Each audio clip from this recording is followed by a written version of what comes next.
My name is Dan Sell. My father and I farm in the Texas Panhandle. We raise wheat and sorghum. 2 years ago, I've been looking at different concaves for my machine. It's a 9770 STS, and I came across Condex.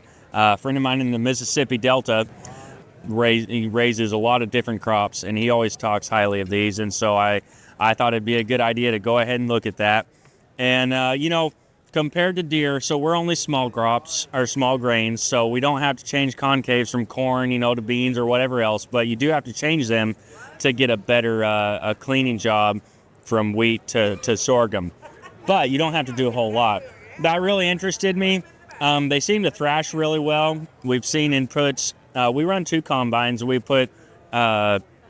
have the deer concaves on Dad's machine and the Condex on mine, and there is a potential of more grain going in my machine. There's better cleaning because of these, and they're the way they're designed. So I'm happy with them. I plan to keep using them on my farm, and hopefully we'll throw them on Dad's machine here soon.